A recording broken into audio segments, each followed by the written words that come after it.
Welcome everyone to TMOLR Texas. I want to start off today's video with an apology. I know it's been a little bit longer than expected to get this video up, but it just seems like there was one thing after another. I did celebrate my 50th birthday. That may have had something to do with it. I have no idea.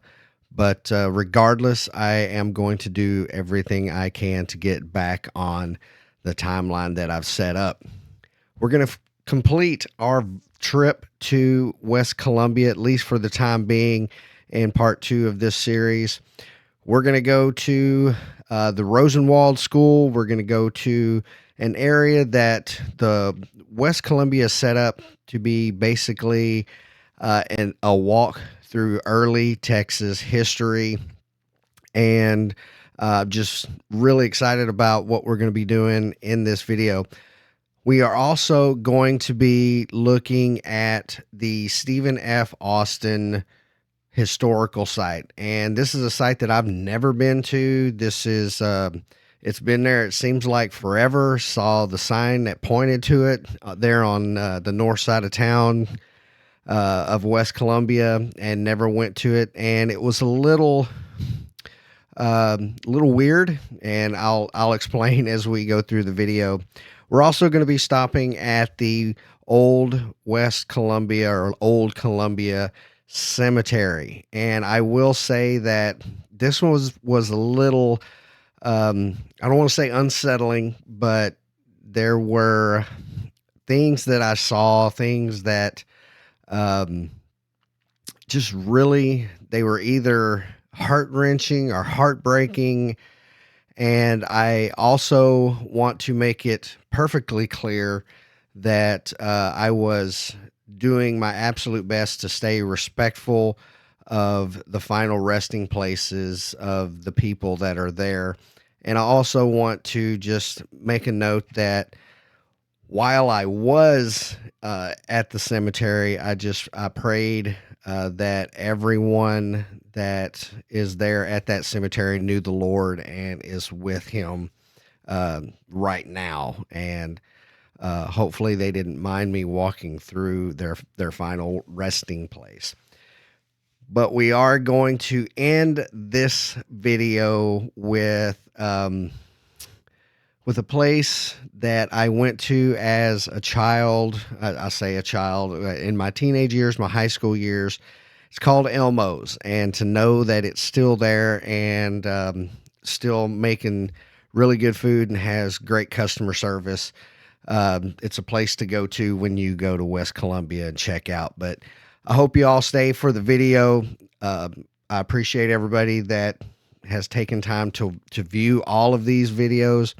We're also going to be hopefully next week, by the end of next week, maybe Sunday or Monday, have the Freeport Quintana video up as well. So let's go ahead and jump into the video. And like I said, thank you for watching, and hope you enjoy it.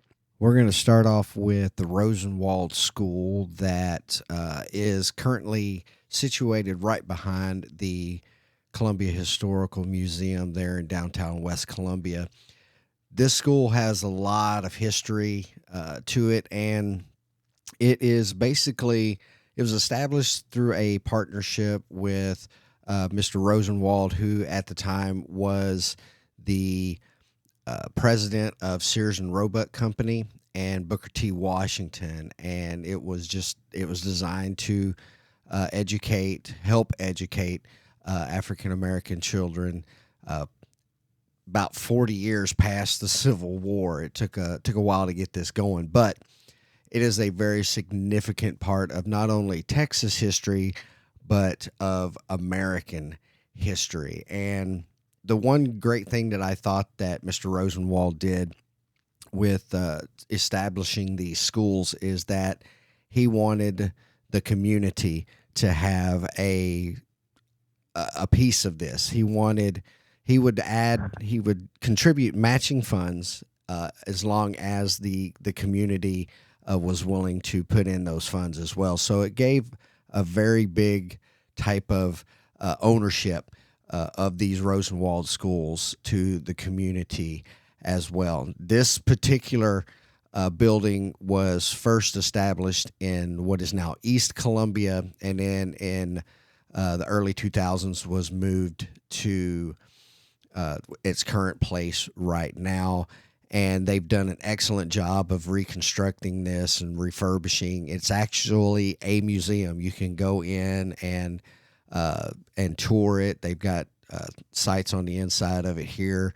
It's on a pier and beam type of construction. It's the floor is about 5 feet off the ground, but it's an amazing place to go to. There's a lot of rich history here, and it's something that I think that really should be celebrated. And if you do go to the Columbia Historical Museum, they do have a pamphlet that gives you some really great information on the history of the Rosenwald School. And this is a place that if you're interested in history in any kind of way, you definitely need to take time to go and see and learn about the Rosenwald School, because it is, again, it's not just Brazoria County history. It's not just Texas history. This is history on a national scale. And I believe there's only 40 of these Rosenwald schools left. So definitely go and check it out.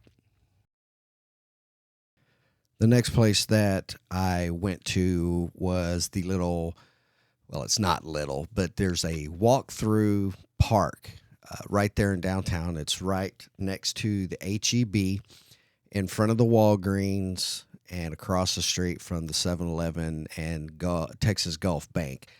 Kind of a weird place to have it. I think it would have been better served to have it somewhere maybe a little bit closer to the first Capitol replica that they have.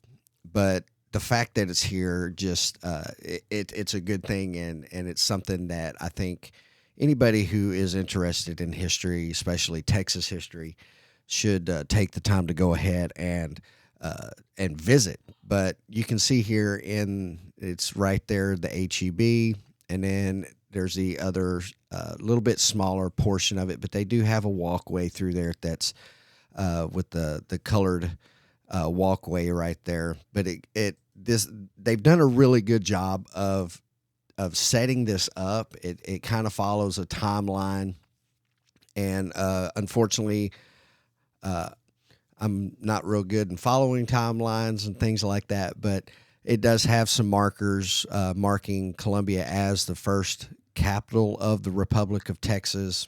And then there's another site of the first capital of the Republic of Texas from 1836 to 1837. Even though it was short-lived, I take that fact that Brazoria County, a city in Brazoria County, or what would be Brazoria County, was the first republic or first capital of the Republic of Texas. Some of the monuments that they have there, of course, you have to have Stephen F. Austin, who is known as the father of Texas. And it's not just about Texans. It's about General Antonio Lopez de Santa Anna, who was the rival, or who we were fighting, who the Texans were fighting against during that 1836 revolution. There's also some information on Columbia's role in the discontent that led up to the fight for independence, and the actual selection of Columbia as the first capital of the Republic of Texas.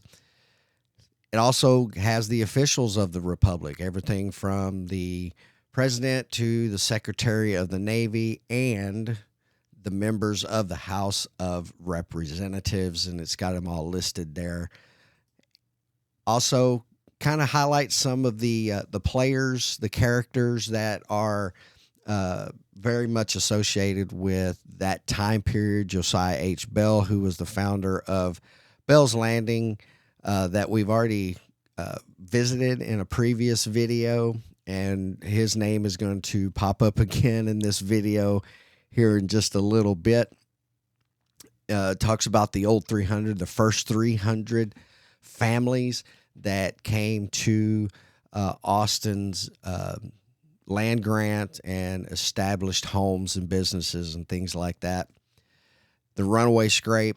Now, funny little story about the runaway scrape, not about the actual event itself, but when the remake of the Alamo was made that starred Billy Bob Thornton and as Davy Crockett, and it's not the John Wayne one. It's the one that was made not too long ago. When Sam Houston, towards the end of the movie, and the runaway scrape scene comes up where he tells everyone to pretty much evacuate. The fact that Brazoria, the town, was mentioned in a major motion picture, I was the idiot in the audience that stood up and yelled yes. I got excited because Brazoria, I felt like Brazoria had made it. And that's just the pride I have for Brazoria and Brazoria County. So yeah, I'm that idiot. If you just happen to be in the theater and some idiot jumped up and said yes when a movie mentioned Brazoria, that was probably me. It also goes into the Capitol buildings, the actual the Senate building, and the House of Representatives. And then finally here we've got the accomplishments that the first Congress was able to get done. And again, this is just I'm not keen. I'm not 100% sold on the actual spot that they decided to put this little walkthrough park, but the fact that it's there and it's accessible to anybody to come in and learn about Texas history outweighs my feelings on that. I'm thankful for the city of city of West Columbia. See, I love Brazoria. The city of West Columbia and everybody involved in establishing this park. It's my hat's off to you. I can't thank you enough for doing things like this. It makes things better on a history standpoint, and my heart swells with pride. Next on our trip through West Columbia is a stop at the Old Columbia Cemetery, and there's a lot of history here in the Old Columbia Cemetery. It is still being used today. It's got some open plots and things like that, so it's not like a closed off cemetery that isn't being used anymore for our dearly departed today. But there are a lot of historical markers inside of the cemetery. As you can see here, we've got Ammon Underwood, whose home that we visited and I talked about, I guess probably coming up on about a month ago. He is buried here, and a name that I said would pop up at Josiah H. Bell, and there are actual markers here for Josiah and his wife Mary, and I think the state of Texas did a really great job with making sure that these two important figures were memorialized here in the cemetery. Now, I said earlier that a lot of the things that I saw in here were heart-wrenching or heartbreaking, and this was the first one that I wanted to just, my knees got weak. I wanted to fall to my knees. Is this grave here, and this infant lived maybe a little over a day. Looks like she was born on October 29th, and the Lord took her on the 31st. And here you can see it says, sleep my infants, or my infant baby sleep. And that one really it hurt when I saw that. And I think it was at that point I felt I needed to pray that everyone that has the Old Columbia Cemetery as their resting place knew the Lord, and was with them at this time. So, uh, one thing that it was heartbreaking, but at the same time, kind of more or less uh, aggravating. This one stuck with me for a couple of days. I could not understand I can only assume to be uh, episodes of vandalism on these old tombstones. And you can see this one here. Looks like it has been broken in two places. I don't understand why something like that occurs. This is somebody's final resting place. This person still has family members that are walking there today. They may actually be in uh, West Columbia or Brazoria County, and for someone to desecrate a grave like this, it doesn't set well with me. I don't understand it. I don't think I ever will understand it. And as I was leaving, I did notice that there's this grave here that looks like it was also vandalized here, and I hope that the powers that be will go in and fix that. But the vandalism and heart wrenching things aside, this is a very solemn place. At times, I did feel at peace while I was here. And this is a great place to, again, if you're a history buff or you're just you like history, this is a great place to come and pay your respects to those who came before us and established this great state that we know as Texas. The last historical site that we will look at in this video is the Stephen F. Austin Historical Site. And as you can see here in the footage that I captured, it's actually a really beautiful, well-maintained place.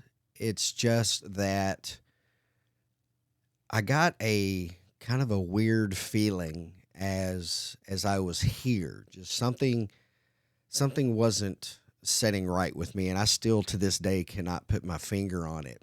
One thing I will say is for that massive flagpole that is pretty much in the center on towards the road side of this historical site, the flag that is on that flagpole is incredibly small. That flag needs to be at least 5 to 10 times bigger, at least in my opinion.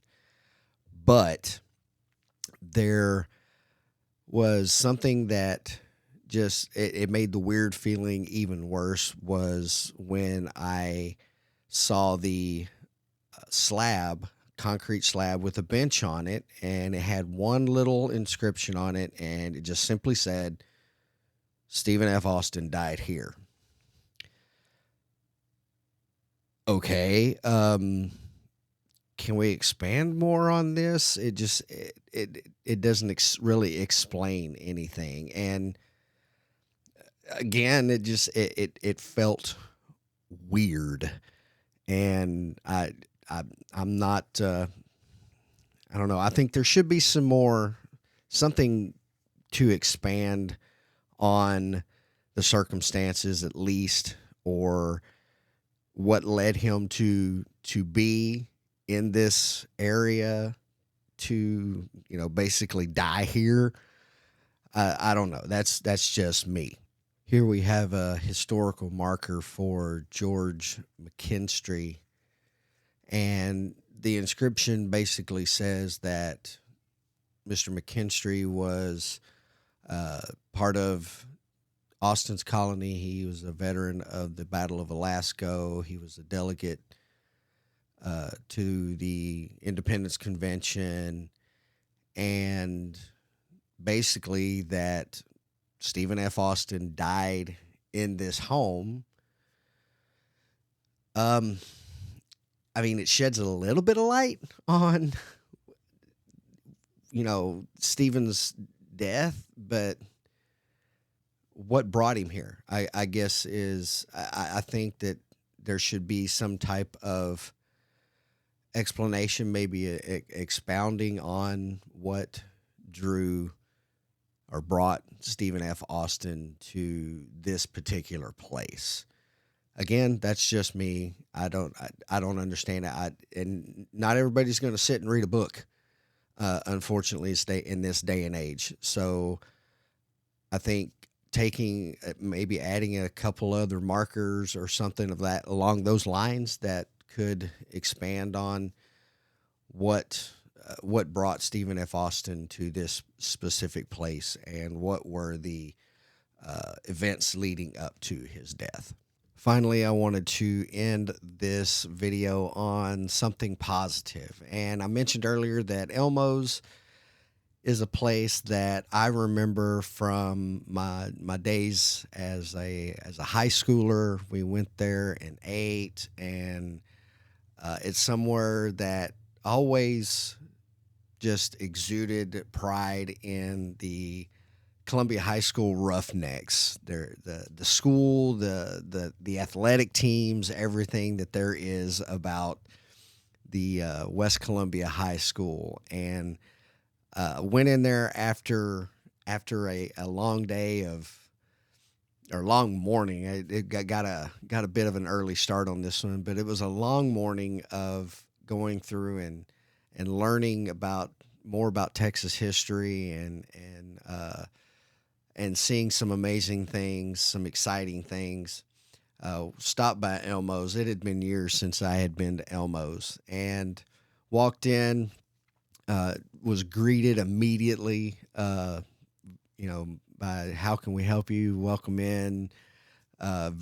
Smiles everywhere, and there were quite a few people in there, and great food. I enjoyed. I had a double cheeseburger that was excellent. The patties were not preformed. It looked like they made them right then and there.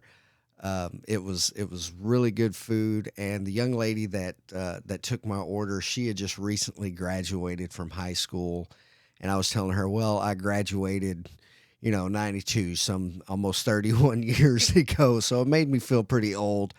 But the smiles and the help and the food was great. So if you're in West Columbia and you're not from West Columbia and you need somewhere to go grab a good bite to eat, definitely go to Elmo's Grill. So that's going to wrap up this episode of TMOLR Texas and our trip to West Columbia.